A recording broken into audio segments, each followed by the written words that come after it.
yaitu semisal batu, itu kan kemungkinan memakai air itu kan banyak, pemborosan itu. Makanya yang lebih utama kalau ada air dan semisal batu, maka yang didahulukan itu batu, semisal batu, baru setelahnya itu adalah air. Wa yajuzu an yaktasira 'alal ma', dan boleh seseorang itu mencukupkan hanya air. Au 'ala salasati ahjarin, atau dengan 3 batu, yungki bihinnal mahal, yang dengan 3 batu itu bisa membersihkan tempat keluarnya, baik yang keluar itu dari jalan depan atau belakang. Jadi kalau ada seseorang ada dua alat untuk istinja, semisal batu dengan air, dia hanya ingin memakai salah satunya, maka diperbolehkan bisa hanya dengan batu, semisal batu, atau hanya dengan air. Bisa. Kalau tadi yang pertama itu kan pakai kedua-duanya. Kalau yang ini ingin memakai salah satunya, maka itu boleh untuk untuk menggunakan salah satunya. Cuma kalau seseorang tersebut itu hanya memakai semisal batu, maka harus memenuhi caranya, memenuhi cara untuk memakai semisal batu. Salah satunya adalah alat yang dibuat untuk bersuci itu mempunyai 4 syarat tadi. Suci, mencongkel najis, menghilangkan najis, kemudian jamid, kering, kemudian yang keempat itu adalah tidak dimuliakan. Yang berikutnya adalah syaratnya minimal usapan tersebut itu 3. Kalau dengan 3 itu bisa suci. Tapi kalau dengan 3 itu tidak bisa suci, wajib untuk menambahi sampai benar-benar suci. Tisu yang pertama dioleskan, ya kan? Tidak suci, ya kan? Tidak bersih. Kemudian kedua, kemudian ketiga belum suci. Sucinya kapan? Sucinya itu pas waktu yang keempat. Maka wajib sampai 4 kali. Tapi kalau umpamanya begini, kalau umpamanya 2 kali olesan pertama, tisu pertama belum suci. Olesan yang kedua, tisu yang kedua suci. Bagaimana? Wajib menambahi 1 kali, yaitu sampai 3 kali. Jadi meskipun 2 kali dengan usapan itu suci, maka wajib untuk menambahi 1 kali. Karena minimal olesannya atau usapannya, menghilangkannya itu adalah 3 kali. Kalaupun itu bisa dihasilkan dengan itu suci. Sucinya itu bisa tercapai kalau dengan 3 kali. Tapi kalau kurang, wajib menambahinya. Gitu ya. Jadi minimal 3 kali. Kemudian disyaratkan lagi kalau dengan semisal batu itu benda yang keluar jalan depan dan belakang itu belum kering.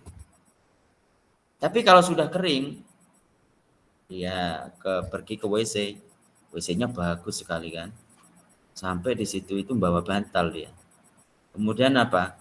Kemudian habis berak tiduran sampai kering, maka tidak cukup memakai semisal batu, harus pakai air.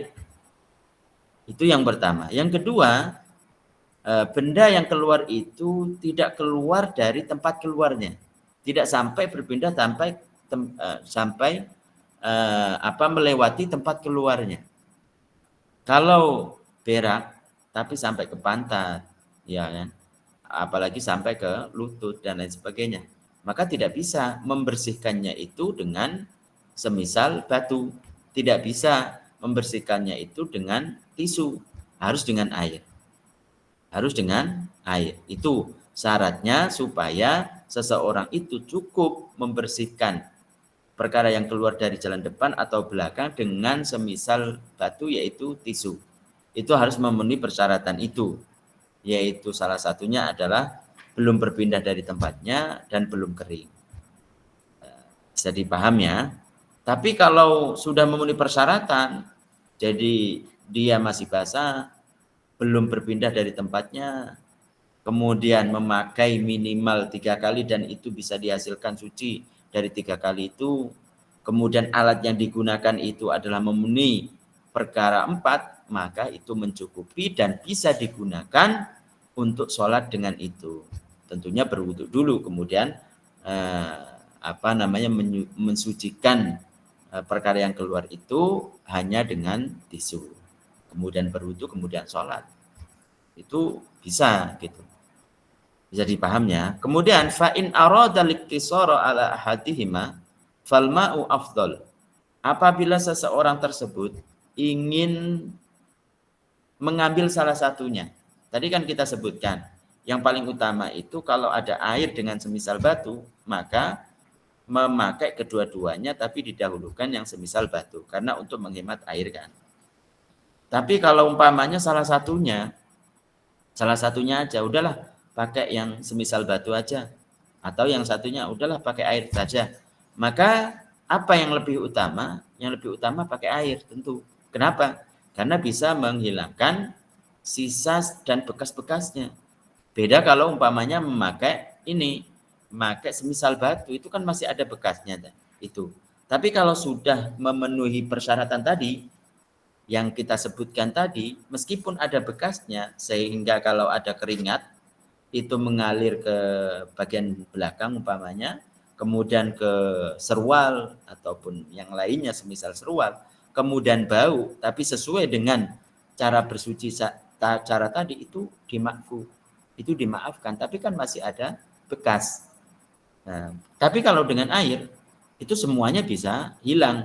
Makanya kalau ingin seseorang itu memakai salah satunya, maka yang lebih utama itu adalah pakai air. Nah, para jamaah sekalian yang dirahmati oleh Allah Subhanahu wa taala, mungkin untuk malam ini sampai di sini saja. Semoga kita semuanya paham. Sedikit.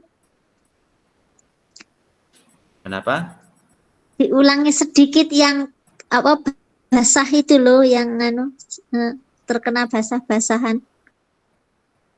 Terkena basah-basahan. Jadi syarat daripada alat yang dibuat untuk suci itu harus kering. Kemudian kalau alat yang digunakan itu bukan kering, basah seperti tisu basah, itu tidak bisa dibuat untuk membersihkan. Istinja itu tidak bisa. Jadi harus kering, harus memenuhi syarat 4 tadi. Kemudian syaratnya lagi, kalau seseorang itu memakai semisal batu, itu apa? Itu minimal 3 kali. Kalau dengan itu minimal 3 kali usapan, 3 kali membersihkan gitu, dengan 3 tisu begitu atau lebih. Itu salah satunya, itu adalah syaratnya begitu, 3 kali kalau bisa digapai suci dengan 3 tersebut. Tapi kalau kurang, masih dengan 3 itu masih belum suci, maka wajib untuk menambahi. Itu salah satunya. Yang berikutnya itu adalah benda yang keluar dari kedua jalan itu belum berpindah dari tempat keluarnya, dan kedua itu belum kering. Apabila benda yang keluar tersebut itu sudah sudah kering, maksudnya berarti kan nggak basah kan. Jadi yang mencukupi itu ketika masih basah gitu, masih anget-angetnya kalau itu mencukupi dengan semisal batu. Tapi kalau sudah kering karena kelamaan gitu kan, kelamaan di WC sampai kering begitu, maka tidak bisa memakai semisal batu, harus memakai air. Begitu juga yang tidak mencukupi kalau memakai semisal batu tapi barang yang keluar itu sudah berpindah dari tempatnya. Itu tidak mencukupi, harus dengan air. Ya. Kembali ke ini, mutasal kan ada itu. Nah, mungkin itu yang bisa disampaikannya. Semoga bermanfaat dan bisa difaham. Saya akhiri, wassalamualaikum warahmatullahi wabarakatuh. Kita baca tahlil. Salawat dan istighfar. La ilaha illallah. Allahumma salli ala Muhammad. Rabbi firli wa liwalidayya wal mu'minina wal mu'minat. Barakallahu fikum. Semangat belajar murojaah.